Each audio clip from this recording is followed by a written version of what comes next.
स्त्रियां अनधिकारिणी नहीं हैं। शास्त्रों के आधार पर जो प्रमाण उपस्थित किए गए हैं, आप उनमें से हर एक पर विचार करें। हर विचारवान को यह सहज ही प्रतीत हो जाएगा कि वेद शास्त्रों में ऐसा कोई प्रतिबंध नहीं है जो धार्मिक कार्यों के लिए, सद्ज्ञान उपार्जन के लिए, वेद शास्त्रों का श्रवण मनन करने के लिए रोकता हो। हिंदू धर्म वैज्ञानिक धर्म है, विश्व धर्म है। इसमें ऐसी विचारधारा के लिए कोई स्थान नहीं है जो स्त्रियों को धर्म, ईश्वर, वेद विद्या आदि के उत्तम मार्ग से रोककर उन्हें अवनत अवस्था में पड़ी रहने के लिए विवश करे।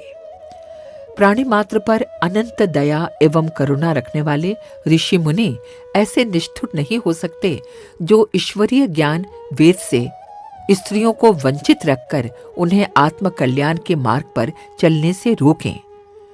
हिंदू धर्म अत्यधिक उदार धर्म है। विशेषतः स्त्रियों के लिए तो उसमें बहुत ही आदर, श्रद्धा एवं उच्च स्थान है। ऐसी दशा में यह कैसे हो सकता है कि गायत्री उपासना जैसे उत्तम कार्य के लिए उन्हें अयोग्य घोषित किया जाए? जहां तक 10-5 ऐसे श्लोक मिलते हैं जो स्त्रियों को वेद शास्त्र पढ़ने से रोकते हैं, पंडित समाज में उन पर विशेष ध्यान दिया गया है। प्रारंभ में बहुत समय तक हमारी भी ऐसी ही मान्यता रही कि स्त्रियां वेद न पढ़ें, परंतु जैसे जैसे शास्त्रीय खोज में अधिक गहरा प्रवेश करने का अवसर मिला, वैसे वैसे पता चला कि प्रतिबंधित श्लोक मध्यकालीन सामंतवादी मान्यता के प्रतिनिधि हैं। उसी समय में इस प्रकार के श्लोक बनाकर ग्रंथों में मिला दिए गए। सत्य सनातन वेदोक्त भारतीय धर्म की वास्तविक विचारधारा स्त्रियों पर कोई बंधन नहीं लगाती। उसमें पुरुषों की भांति ही स्त्रियों को भी ईश्वर उपासना एवं वेद शास्त्रों का आश्रय लेकर आत्मलाभ करने की पूरी सुविधा है। प्रतिष्ठित गणमान्य विद्वानों की भी ऐसी ही सम्मति है। साधना और योग की प्राचीन परंपराओं के जानकार महात्माओं का कथन भी यही है कि स्त्रियां सदा से ही गायत्री की अधिकारिणी रही हैं। स्वर्गीय मालवीय जी सनातन धर्म के प्राण थे। पहले उनके हिंदू विश्वविद्यालय में स्त्रियों को वेद पढ़ने की रोक थी, पर जब उन्होंने विशेष रूप से पंडित मंडली के सहयोग से इस संबंध में स्वयं खोज की, तो वे भी इस निष्कर्ष पर पहुंचे कि शास्त्रों में स्त्रियों के लिए कोई प्रतिबंध नहीं है। उन्होंने रूढ़िवादी लोगों के विरोध की रत्ती भर भी परवाह न करते हुए हिंदू विश्वविद्यालय में स्त्रियों को वेद पढ़ने की खुली व्यवस्था कर दी। अब भी कई महानुभाव ये कहते रहते हैं कि स्त्रियों को गायत्री का अधिकार नहीं। ऐसे लोगों की आंखें खोलने के लिए असंख्य प्रमाणों में से ऐसे कुछ थोड़े से प्रमाण यहाँ प्रस्तुत किए गए हैं। संभव है जानकारी के अभाव में किसी को विरोध रहा हो। दुराग्रह से कभी किसी विवाद का अंत नहीं होता। अपनी ही बात को सिद्ध करने के लिए हठ ठानना अशोभनीय है। विवेकवान व्यक्तियों का सदा ये सिद्धांत रहता है कि जो सत्य सो हमारा। अविवेकी मनुष्य जो हमारा सो सत्य सिद्ध करने के लिए वितंडा खड़ा करते हैं। विचारवान व्यक्तियों को अपने आप से एकांत में बैठकर यह प्रश्न करना चाहिए।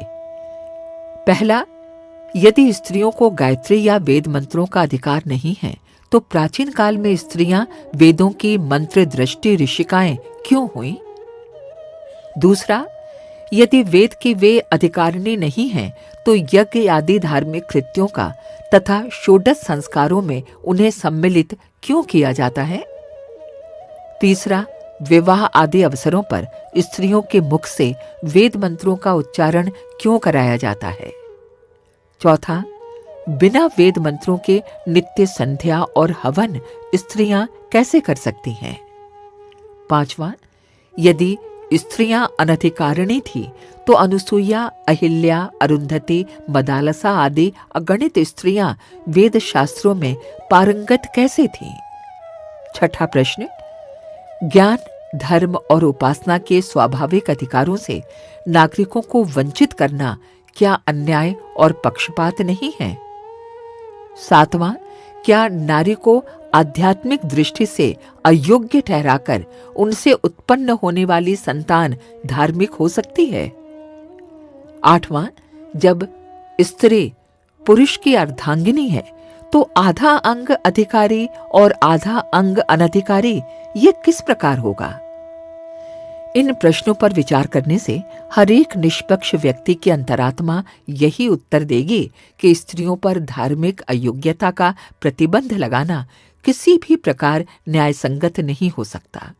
उन्हें भी गायत्री आदि का पुरुषों की भांति अधिकार होना चाहिए। हम स्वयं भी इसी निष्कर्ष पर पहुंचे हैं।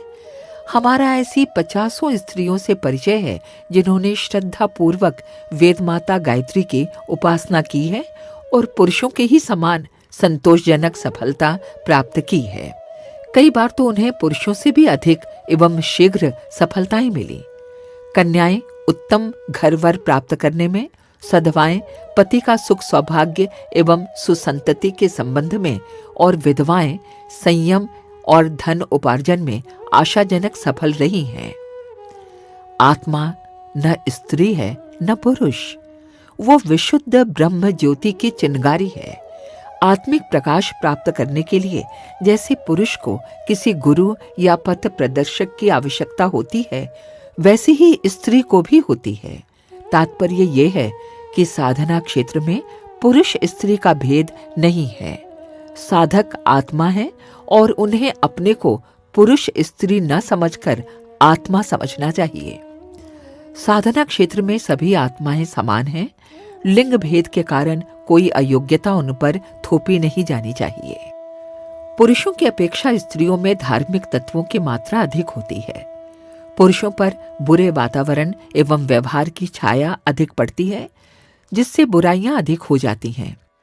आर्थिक संघर्ष में रहने के कारण चोरी, बेईमानी आदि के अवसर उनके सामने अधिक आते रहते हैं। पर स्त्रियों का कार्यक्षेत्र बड़ा सरल, सीधा और सात्विक है। घर में जो कार्य करना पड़ता है उसमें सेवा की मात्रा अधिक रहती है। वे आत्मनिग्रह करती हैं, कष्ट सहती हैं, पर बच्चों के प्रति, पतिदेव के प्रति, सास ससुर, देवर जेठ आदि सभी के प्रति अपने व्यवहार को सौम्य, सहृदय, सेवापूर्ण, उदार, शिष्ट एवं सहिष्णु रखती हैं। उनकी दिनचर्या सतोगुणी होती है, जिसके कारण उनकी अंतरात्मा पुरुषों की अपेक्षा अधिक पवित्र रहती है। चोरी, हत्या, ठगी, धूर्तता, शोषण, निष्ठुरता, व्यसन, अहंकार, असंयम, असत्य आदि दुर्गुण पुरुष में ही प्रधानतया पाए जाते हैं।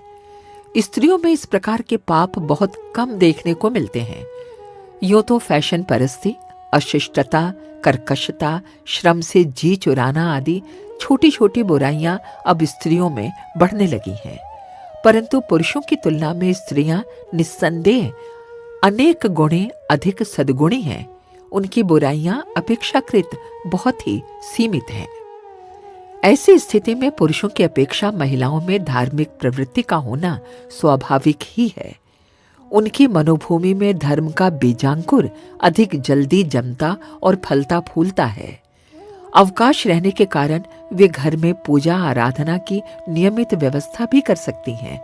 अपने बच्चों पर धार्मिक संस्कार अधिक अच्छी तरह से डाल सकती हैं। इन सब बातों को देखते हुए महिलाओं को धार्मिक साधना के लिए उत्साहित करने की आवश्यकता है।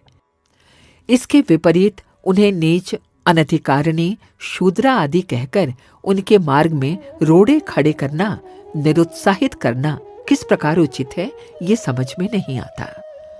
महिलाओं के वेद शास्त्र अपनाने एवं गायत्री साधना करने के असंख्य प्रमाण धर्म ग्रंथों में भरे पड़े हैं। उनकी ओर से आंखें बंद करके किन्हीं 2-4 प्रक्षिप्त श्लोकों को लेकर बैठना और उन्हीं के आधार पर स्त्रियों को अनधिकारिणी ठहराना कोई बुद्धिमानी की बात नहीं है। धर्म की ओर एक तो वैसे ही किसी की प्रवृत्ति नहीं है, फिर किसी को उत्साह सुविधा हो तो उसे अनधिकारी घोषित करके ज्ञान और उपासना का रास्ता ही बंद कर देना कोई विवेकशीलता नहीं है। हमने भली प्रकार खोज विचार, मनन और अन्वेषण करके ये पूरी तरह विश्वास कर लिया है कि स्त्रियों को पुरुषों की भांति ही गायत्री का अधिकार है। वे भी पुरुषों की भांति ही माता की गोदी में चढ़ने की, उसका आंचल पकड़ने की, उसका पयपान करने की पूर्ण अधिकारिणी हैं। उन्हें सब प्रकार का संकोच छोड़कर प्रसन्नता पूर्वक गायत्री की उपासना करनी चाहिए।